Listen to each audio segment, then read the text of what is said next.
The flying trunk. What a glorious day it was, with the glorious road, glorious market, glorious golden porch. Wait, a golden porch? Oh, that is the rich merchant's house.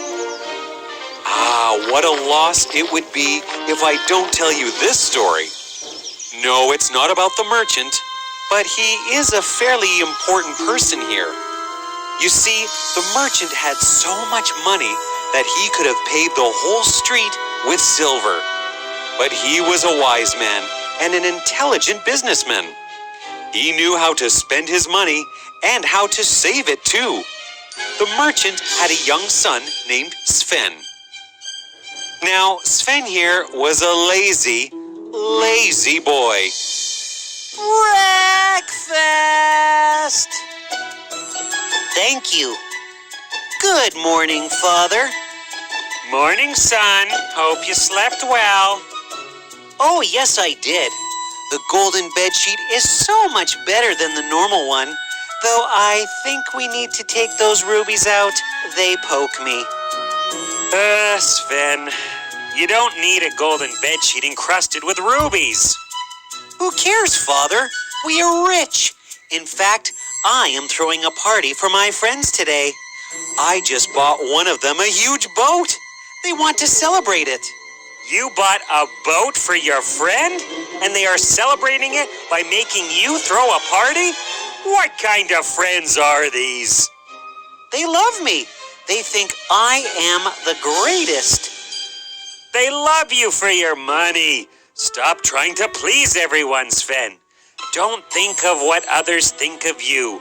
Do what you really love. But I really love to do things that make others like me. Doesn't that count? I don't know what to do about you. Anyway, listen, son. I have something important to tell you. There is an old trunk in the attic. That is no ordinary trunk, Sven. You are growing up now. You will soon inherit my wealth. This all will be yours then. I want a promise from you today. When I am gone, no matter what happens, don't ever give that trunk away. Do you understand? Promise me, Sven? Yes, Father, I promise. Years went by. One sad day, the merchant passed away. Sven was now all grown up. He was sad for his father. Soon, he was old enough to inherit his father's wealth. What? I have inherited everything? Yes, Sven. You have inherited all his wealth.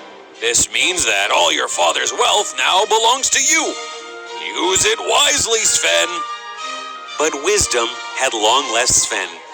He spent lavishly and unnecessarily. He threw parties every day. Each day his house would be renovated. It looked different every day, fashioned with the most expensive antiques. His friends were impressed, and that made Sven very happy. All his friends knew that Sven was now very rich, and he could spend on whatever he wants. But all his friends also knew something else. Sven had a hidden talent. He was a storyteller. He told stories like no one else could. His listeners were enchanted by his narration. And then the sky drank all the water from the seas and oceans and made it rain. Wow, bravo! Excellent. You made it rain, Sven. You made it rain, Sven. You will earn a fortune as a storyteller, my friend.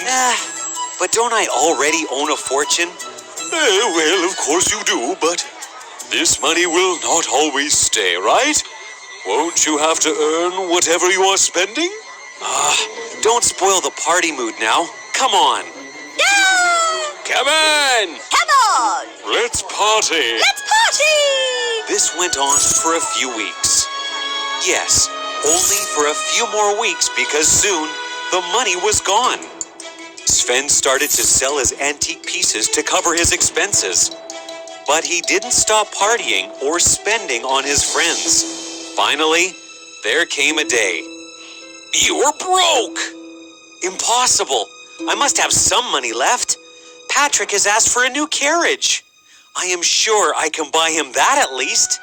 Can't I? No, Sven. The money is all gone. All you have is this dressing gown, a pair of slippers, and this old trunk. It won't give you much, even if you sell them. All my money is gone. I don't even have a house to live or a bed to sleep. Ouch! What's this? A key? This empty trunk has a key.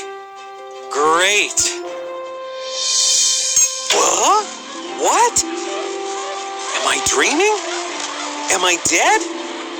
But it wasn't a dream, and neither was Sven dead. It was no ordinary trunk. It was an enchanted trunk. It flew Sven over the seas and over the mountains. Finally, the trunk landed in the land of the Turks. Sven got off the trunk and hid it under the tree. He then roamed around the market. Everyone there wore dressing gowns and slippers, so nobody doubted Sven. After wandering for some time, he came across a palace. Oh, wow! What a big house that is! House? Are you new to this world? That is not a house. That is the palace. The Sultan and Sultana live there with their daughter, the princess. The princess? Yes, of course. But the Sultan and Sultana are very protective of her. They don't let anybody meet her that easy. Well, who needs their permission? And off he went to see the princess. The princess was asleep. She was so beautiful that Sven just sat there and stared at her. He loved to watch her sleep, but not for long. Ah! What? Who are you? Oh, don't scream. I am Sven. I am, angel? Yes, that's who I am. I am a trunk angel of Turks. A trunk angel of Turks. What is that? A tongue twister? There is no such thing. But there is. I am that standing in front of you? Even if that's true, what made you think you could enter my room without my permission? How dare you? I don't care who you are. I will have you arrested right now. No, please, I beg of you. I am sorry. You are right. I shouldn't have done that. Mercy! Stop pleading now. Tell me, how did you get up here? Oh, I flew on my trunk, from the moon. There are beautiful waterfalls up there and lakes, just like your eyes, in which your thoughts go swimming by like mermaids, and your forehead, it's like a snow-covered mountainside. I can't take my eyes off you. Tell me, princess, do you know about the storks who bring lovely little children from over the sea? Oh my, you tell great stories. It's amazing. Princess, will you marry me? What? What is wrong with you? We just met. I thought we were having a moment. You were having a moment. Leave now. But why can't I marry you? You liked my stories, right? I did so. Why don't you come the day after and meet my parents? They absolutely love stories. Father likes it merry and Mother likes a good moral. If you bring a story like that, then I will marry you. Ah, that I like. I shall see you soon, princess. Sven flew back on his trunk and into the forest. He spent the whole day and night writing a perfect story. He had never felt this happy before. He didn't eat or drink or sleep. Soon, the day came for his meeting with the Sultan and the Sultana. He walked in the palace with grace and excitement. Princess had already informed her parents about the trunk angel and his excellence in stories. They couldn't wait any longer. I pay my respect to the Sultan and the Sultana. Oh, okay. Let's start with the story. Once, there were the matches. Oh, you seem new here. Where are you from? We are the Matches. We come from the great pine tree. We were rich than the riches itself. We could afford to stay green all year long. The birds came down and had to sing to us. Then the woodcutter came and couldn't resist the urge to bring us to the human world. I don't disagree. Everyone needed to see how royal we were. The main family support was turned into a ship, which could sail around the world if need be. And we were brought here to bring light to the humans. That, in fact, is a sad story. The family was broken down. Why are you trying so hard to impress us if you really like who you are? Oh, please, Mr. Tinderbox. You are only jealous of us. We all know no one will look for you now that we are here. You are old. They don't need you to light a fire now. Oh, I wish my life were that interesting. The most irritating part is the way they clean me. It itches. All I have to look forward to is the conversations I have with the others here. Oh, not everyone is as lucky as we are. It would be so impressive and beautiful to watch you burn. What? Don't say that. That's a terrible thing to say. Oh, listen to him. It's not terrible at all. We do look beautiful. That's not what I meant. And then suddenly, a maid entered the room. Everybody fell silent at once. She placed a vessel on the stove and looked for something to light the fire beneath it.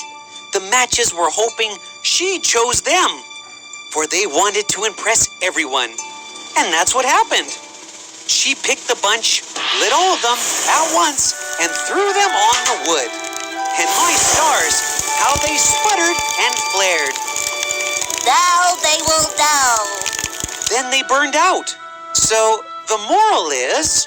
Never burn yourself out to impress those around you. Be yourself. That is correct. What an amazing story. Splendid. Absolutely brilliant. My dear, you can marry our daughter. Yes, of course. Arrangements be made. Let's celebrate. And a celebration it was indeed. The whole city lit up like stars in the night. Oh, I must do something more to impress them. Let me light up the sky.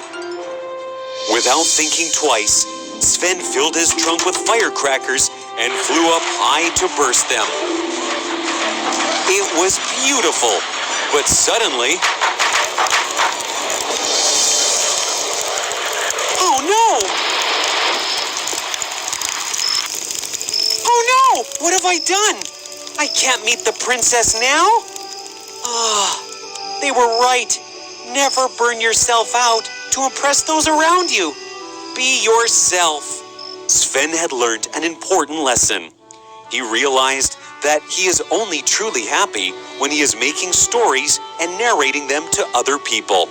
Nothing else made him as happy as that.